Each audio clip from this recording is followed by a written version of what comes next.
I always tell people when you hire people, it's not always the case, but if you offer a cheap wage, you're going to get cheap work.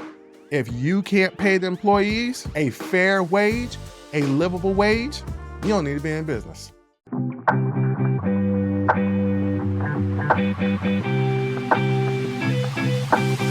President Trump has rescinded Joe Biden's executive order that mandated a $17.75 hour minimum wage for federal contractors. This is going to take effect real soon. This is also another example of Trump trying to roll back everything that Joe Biden did. Everything. So, what does this mean? This means that federal contractors will no longer be required to pay $17.75 per hour. Instead, wages will revert to earlier standards, such as the $13.30 per hour for contractors, predating Biden's order, or the federal minimum wage of $7.25 per hour. So, what does this essentially mean? Look, the government has contracts with private companies. Okay. Prime example, Starlink, right? That's Elon Musk's company. They got a private contract with Starlink. Okay.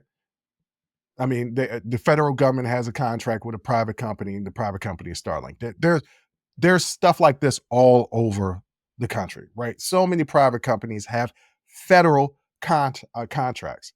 What this what Biden's order basically said was, if you got a federal contract with me, if you're a private company and you got a federal contract with me, you have to pay your employees at the bare minimum $17.75. We're giving you money.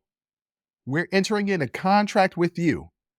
In order to have this contract, you're going to abide by our federal wage for federal contracted employees. And so Trump has decided, nah, we're going to rescind that. We're going to knock down $4.45 per hour or a whole $10. Now, let's get into the economics of it. $17.75 ain't a lot of money anyway. If you're working a 40-hour week and you're making $20 an hour, then that means you're only making $800 a week. Now, for some, $800 a week ain't bad, right?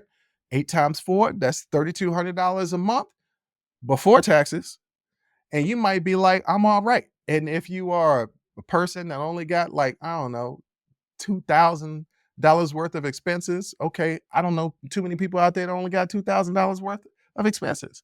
Hell, apartments in the area, in my building alone, 1 bedrooms go for $2,700 a month. The 1 bedrooms, and they ain't that big, 700 square feet, $2,700 a month, not including utilities, not including cable and the internet. I ain't got no cable, but I got the internet, but y'all know what I mean. So when I say $20 an hour for minimum wage is really not livable, $17.75 was barely. I mean, if you live in certain areas, you live in Podunk, USA, you and your rent is $500 a month, which I don't know where that is, but maybe there's some place out there like that you can survive. You can make it. But $17.75, that's $2.25 less than the $20 an hour. That's barely livable. And now you're talking about taking it down to 13, and in some cases all the way down to 7. You know how much money $7 an hour is for 40 hours a week? That's 7 times 4. That's $280. $280 ain't enough money to put cheese on a waffle. It's what you gonna do with that? You can't buy an Xbox or PlayStation with that. Hell, you could barely get a carton of eggs with that. And so, who is this helping? Well, there's a lot of people that support this, particularly business groups. Business groups like the Associated Builders and Contractors, they are applauding this rollback, claiming that Biden's rules were costly and unfair in low-cost regions. Okay. I want to address this first. I One of the many things that I do as far as trying to raise my economic level, the many jobs that I have, is that I am a business consultant. I will help businesses, one, start their business, right? File the proper paperwork, um, get the tax ID number, open up a business account, start the website, like start the admin, files the articles of confederate, like all organization, all that stuff, right? And then also strategize what their business is for the year to help them continue to grow. Okay. This is what I tell all business owners. One, do you have your enough personal capital to start your own business? Because once you borrow, you're automatically in the hole. And you better have a damn good idea to get yourself out of that hole. I'm speaking specifically of your business idea. If you can self fund, you're in the driver's seat. I then say, can you do all the work right now by yourself while your company grows? The reason why I say that is because if you can self fund yourself, you got real good opportunity for success. If you have to self fund and then pay somebody, well, unless you got jobs and you've got revenue coming in to help with that, you might run into a little bit of trouble. So I say to all business people, some of my first advice is if you can self fund, great. If you can't, okay.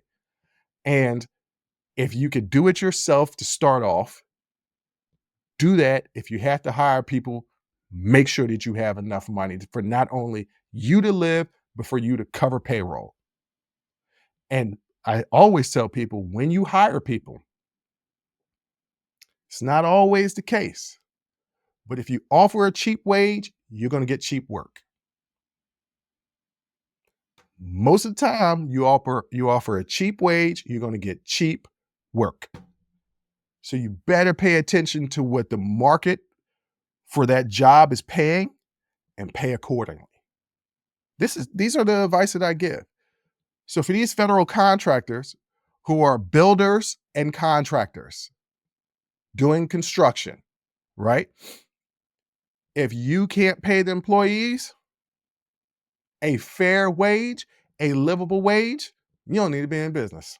You're not going to have a successful building business. If your business is predicated on essentially, I'm being hyperbolic here, but essentially slave labor, and yes, I understand throwing out that word is going to throw a lot of people off.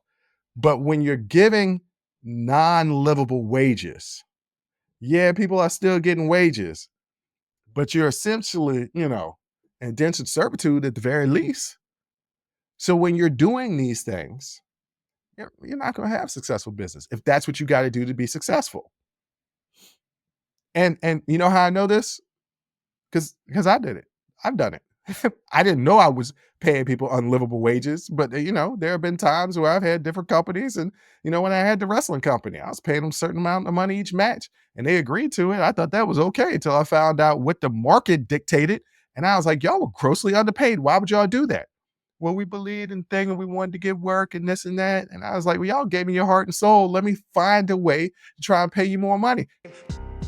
Join the conversation and follow the Unsolicited Perspectives podcast on Apple, Spotify, or wherever you get your audio podcasts.